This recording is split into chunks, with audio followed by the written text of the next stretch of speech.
YouTube, it's Rico, man. I'm back with another video.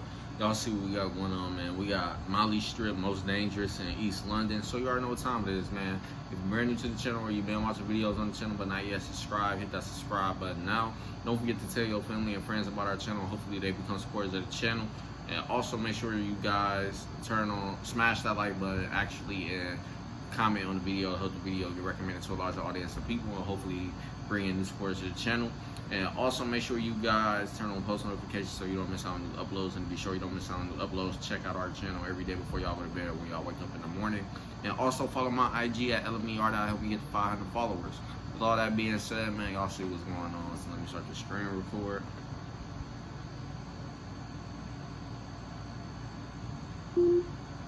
Got started, and we starting the video now. What's up guys, your boy Kid Nerd here, back for another video. And today we're talking about the Malistrip. Now a hell of a lot of you guys have requested for this video, so let's try and smash 1k likes for my next video. And guys, if you remember last video, I said follow my Insta for a prize. I actually had to blur out my Insta in the video, because you guys are going absolutely crazy with the follow requests. Nearly 200 of you guys requested me. But today's winner is Pringles PRVT. So if that's you, please send me a message and collect your prize. So I actually made a new Insta. Should be on the screen now. Follow that one, and I'll pick a random follower for the chance to win a £50 Amazon gift card. One last thing as well. Everything I talk about in these videos are public knowledge, by the way. I'm not spilling any secrets or underground information, just a quick disclaimer for all my videos. Anyway, let's get into this video. Hold on 1 second, y'all. Alright, sorry about that, guys. Had to take this call, but other than that, let me resume the screen record. Alright, that's back started. Starting the video back now. Now, Malistrip is a gang from the Leighton and Walthamstow area. There's actually two different sets that make up this gang. LTZ, which reps the E10 postcode, and SJ, which reps the E17 postcode. Now I mention postcodes, I mean more where the gangs are based rather than rep. Unlike a lot of other gangs in London nowadays, Malistrip doesn't really beef over the area you're from. Their beefs are all drug and revenge related, which is how gangs should be, technically speaking. I'm not encouraging any type of gang activity, of course, but obviously it does make sense why a gang would have an issue with another gang if they're stopping them from making money. Now, the Malistrip gang control most of the drugs being served in the areas, but this wasn't always the case. See, most Malistrip older members originated from another group called the Boomin Boys, who were originally a Jamaican-based gang who used to run the area. The Boomin Boys are based in an estate in East London called Boomin Road, and they are the longest established gang in the area, and are thought to have around 100 members. In the late 90s especially, they were seen as the most dominant gang. And the members, that's a lot of people, for sure. But on top of that, it's like, how do all these people remember each other? It's over 100 plus of y'all, so it's just crazy to have that many people a part of one thing. But other than that, it's always other bigger gangs as well and stuff that has a lot larger numbers and stuff like that. But I'm pretty sure none of these guys is gonna remember every single last person that's a part of the same thing. But if they do, hey, that's crazy. That's a lot of people. But let's continue on. In the area, but the Boomin gang has always had issues with neighbouring gangs in the area, like the Oliver Close gang, or OCG, when a member of OCG robbed a member of Boomin Boys over a dispute over drugs. So the Boomin crew around these times was the biggest gang in the area because of the size of their estate. But because they were beefing so many different smaller areas, they were starting to get outnumbered. Estates are the UK version of the projects, if you don't know. And just like what we're seeing a lot now with these older crime-ridden estates, a lot of Boomin is now being demolished and refurbished in an attempt to gentrify the area and push more lower-income families further away from London.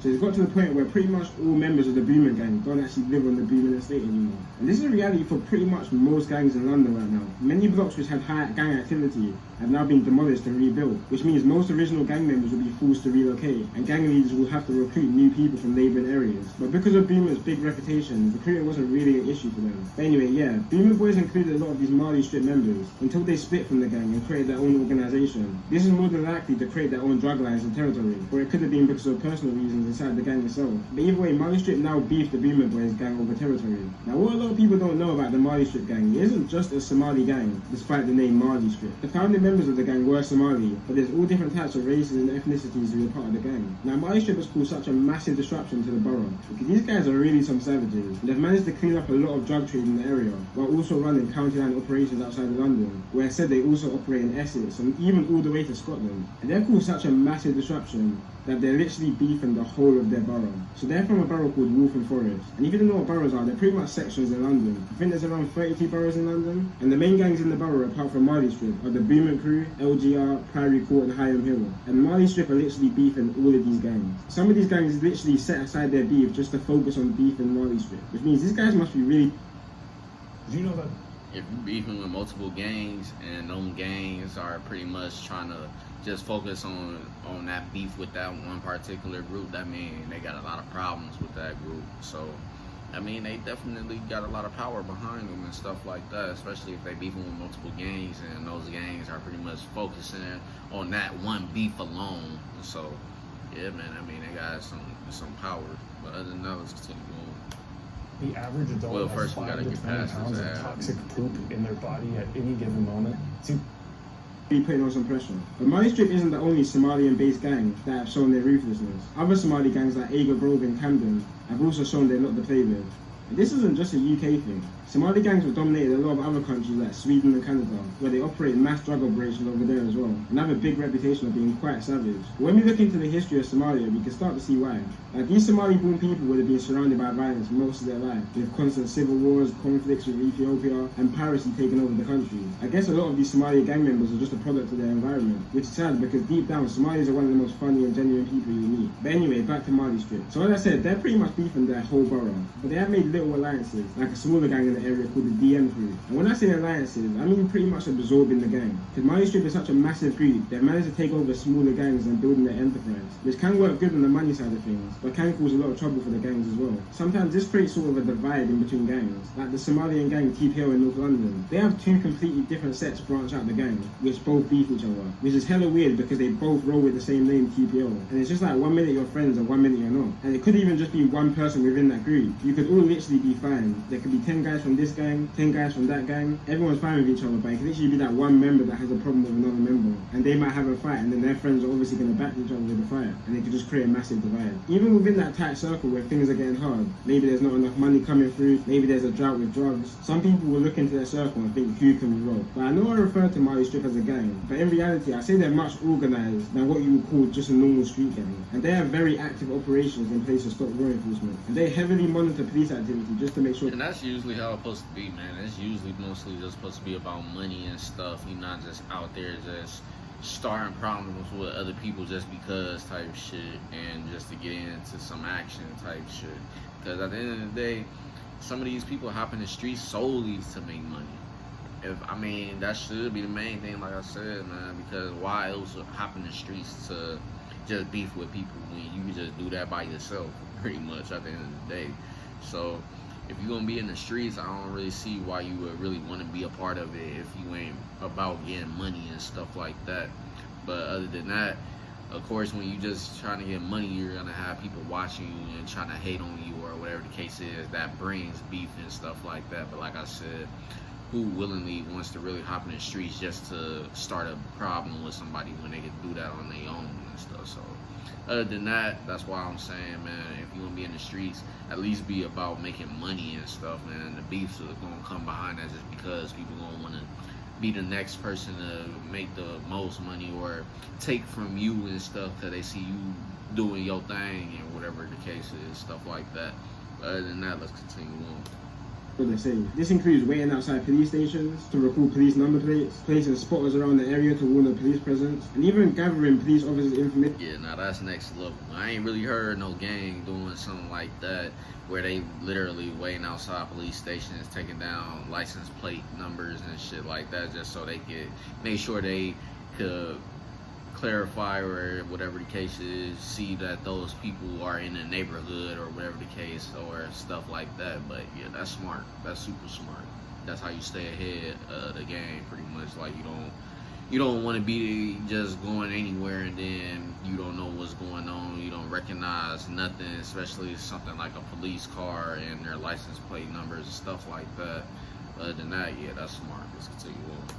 On social media to pose threats towards them. One officer noted that members were hanging out the back of their police station and they were actively taking pictures of him while writing down his number plate, which I guess is mainly an intimidation tactic. But it's not just their drug operation which has made Malistrip catch some attention. Their beef with rival gangs in the area is probably one of the most active in London, especially in 2018 and 19, when there was a lot of tit-for-tat war going on. So much back and forth that I can't even put it all into one vid. But let's go back to 2017, when an affiliate of Malistrip was stabbed to death in Walthamstow. So his name was Elijah Donnelly, and he was a talented footballer, who obviously started getting involved in the street life. Elijah and his friend was walking down the street at night on May 7th, 2017. People say he was trapping that night in the area, but either way, two members of the Beeman gang, Ezra Soares and Morgan Mockford, spotted the two while they were riding out on their bicycles. The pair then hid behind the telephone box and leaped out and stabbed Elijah in the stomach, hitting the main artery and causing his intestines to start falling out. Elijah, after being stabbed, actually managed to run to a nearby seashore bar called Getting stabbed in the stomach, let alone getting sliced in the stomach. That's one of the worst places you could take an injury like that, because you pretty much got a lot of your organs just right in the middle of your whole stomach area and stuff. So if those come out your body, it ain't a good sight. You instantly gotta immediately go to the hospital, because one, you could easily get infected in the wounds, you could get an infection bad, and on top of that, you could lose a lot of blood, and yeah, so on and so on. You already know the consequences. But yeah, man, getting stabbed in the stomach, let alone sliced, you don't never want that to happen in your stomach. Nowhere near your stomach. Simple. But let's continue on. Arabian Nights, but died 2 hours later from blood loss, while his friend managed to escape unharmed. And his killers have actually had a lot of previous convictions from carrying knives mainly, which poses the question, do you guys think there should be harsher sentencing for knife possession? One of the attackers has actually previously been caught with a knife on 6 separate occasions, so maybe if the police had dealt with him earlier, Elijah might have not had to lose his life. Both attackers were sent to life at prison at the age of 18, so in around 20 seconds of confrontation, three young... Threw your life away at 18. Tough. And you ain't gonna never get that type of chance to live a regular life ever again after you get convicted of murder and stuff like that at that age. Because once you get that age, they're not holding back on sentences, especially for a crime like that. You ain't getting no shortcuts and nothing. So, hey, if you commit a crime like that at 18, just know you're gonna be up in there until you at least 40, 50, or maybe even older, or never again getting out type of shit. You just never know, depending on the severity of the case you were involved in and convicted of. Other than that, let's continue on. Boys have now lost their lives. Anyway, this really started to ignite the feud in the area, which saw some tit for tat from both areas. But unfortunately, on March 2018, it was clear that this feud had now spiraled out of control. 3 Malistrip members, Loic Nagiz, Hamza Ohak, and a 16-year-old boy that can't be named, were riding out on the Ox block for revenge when they mistook a man called Joseph William Torres for a gang member called Samuel Hunter and shot him dead in his van in Walthamstow, East London, which is obviously always sad to hear when... Always sad to hear about civilian getting killed for mistaken identity. It's tough, man. I had lost a family member due to mistaken identity and stuff like that, and it's not a good thing, man, because at the end of the day, that person could be one of the nicest people, or whatever the case is, as an individual, and they lose their life due to somebody thinking that they is this other person that just got a problem with them and stuff and got shit going on between them and stuff, when realistically it's really not that person at all, and on top of that, the wrong person at that. So it's crazy, man. Y'all gotta pay attention and make sure y'all really know who your ops is, and make sure you able to actually identify who your ops is before you even try to do anything. Because at the end of the day, you don't want to end up in a situation where you get hit where, oh yeah, you know that wasn't even the person you was actually supposed to be going for, right? Now you're going to be looking stupid. And on top of that, you're going to be in jail serving for a crime you committed against somebody you thought was your op when it really wasn't. So you don't want to end up taking that L, man. So, especially with something like that, committing a murder on top of that. But other than that, man, you gotta be smarter and make sure you able to identify a person before you just try to go commit and do anything to that person. So let's continue on.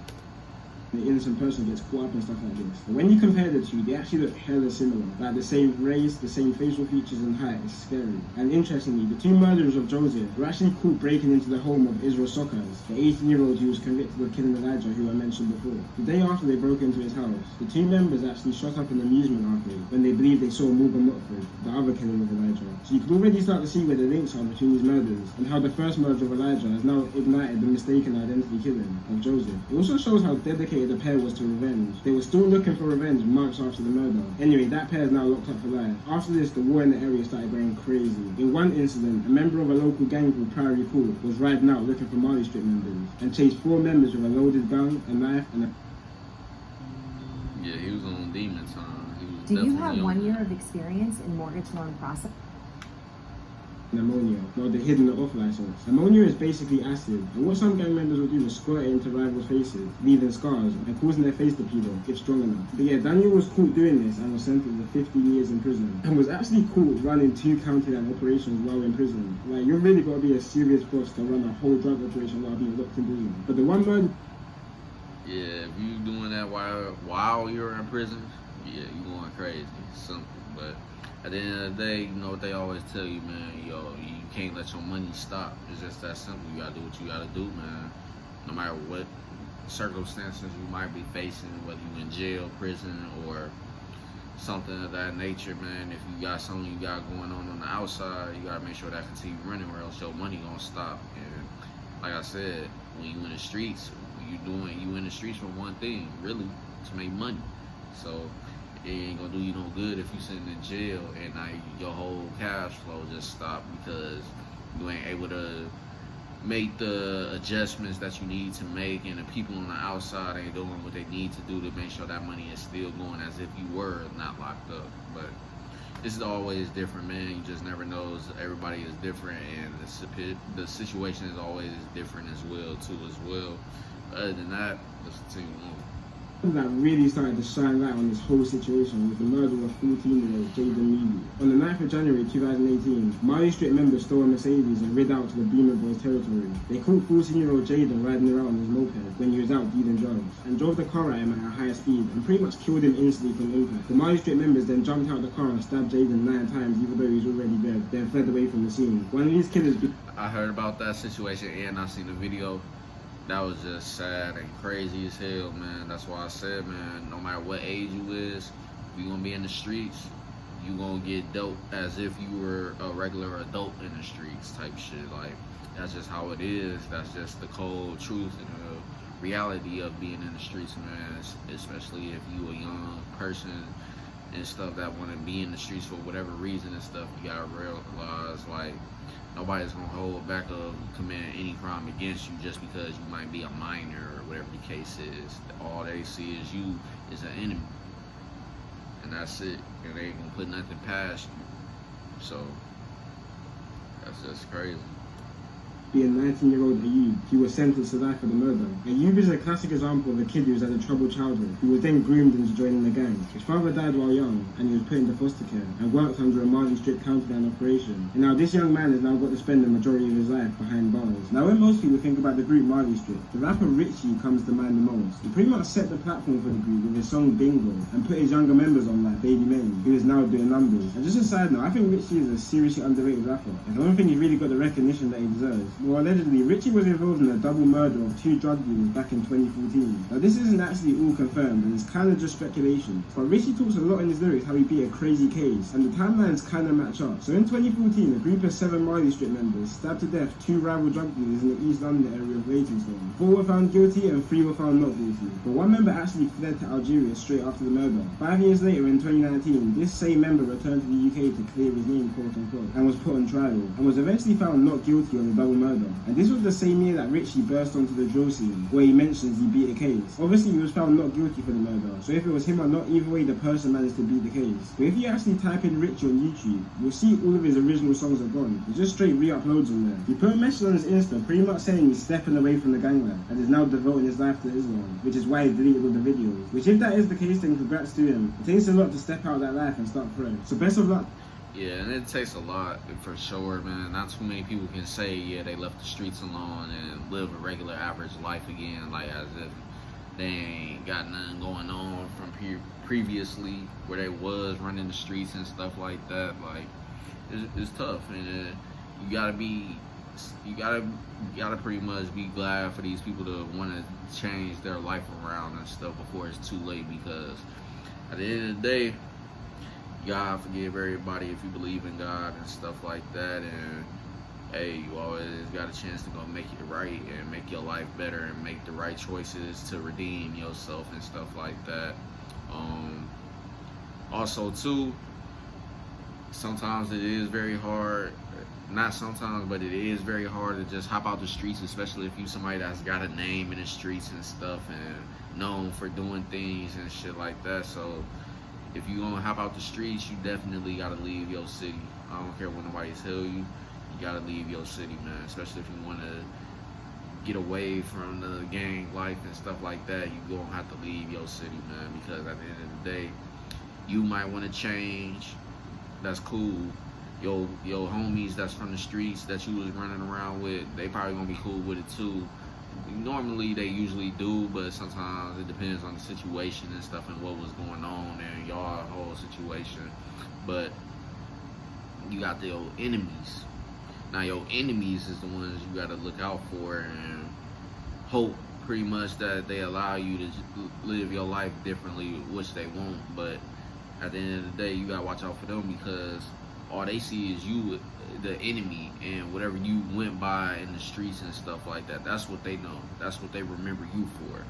So just because you, no, I ain't on that no more, I changed my life around, they ain't trying to hear none of that. Because if you did something to them, whether it be committed a crime against them or took somebody away that was important to them, hey, they're gonna do whatever they can to try to get their revenge. So whether you change your life around or not, they gonna look at you as the enemy and leave it at that. Nothing else, nothing less. Other than that, that's pretty much it. Let's continue on. The video almost over too. To him, and I hope he continues to follow that path. Whether that's actually the case or not, who knows though, we'll have to see. If you haven't noticed as well, none of these Malistrip murderers are actually Somali. Even the Ayub was half Irish and Moroccan. So it just goes to show, even though the gang is called Malistrip, the gang is quite diverse. So in this video, I probably named around 5 to 10 people under the age of 20 who have either lost their life or freedom to the streets. Obviously we have sad cases like the who have had unfortunate starts to life, which has led them to make stupid decisions, which I'm sure he now regrets. But guys, cases like this are becoming way too common now. If you're watching this video and are starting to associate with some sort of gang activity or rivalries, then just stop now, please. If you're ready for the involved, then fair enough. Maybe you can. Yeah, man, because like I said, before you hop in the streets, you better know what you're getting into, man, because it ain't no rules. Just that simple. Can't be saved anymore. But this is a message to the young people who want to start getting involved or are slowly starting to get involved. Stop while you can now. These people who you think are your brothers and have got you for life, spend 5 years in prison and see which one will still be picking up your calls or sending you money. Ask someone who's doing. And that's for real, man, because you could be in the streets for 10 plus years, ain't been in prison or jail, or ain't been in jail or prison too long, but let your ass go to jail for 5 or more years and see how many people really stick by your side. Shit, probably even a year. See how many people really stick by your side. But other than that, you ain't lying though. You gonna have some real ones, but it's gonna be a lot of those people that ain't gonna be there at all, and you ain't gonna hear from them until probably after you got out of jail, and they gonna be like, oh man, I was just thinking about you, this and that and the other. But the whole time they just saying that shit because now you out of jail and shit. So, and on top of that, if you get back on your shit, they gonna make sure that you know that they pretty much was talking to you when you got out of jail and making sure you don't lose no type of connection with them and shit, etc., etc. Because let you get put on or something like that, they gonna be one of the main ones. Oh, hey bro, you remember when we had this conversation, or woo woo?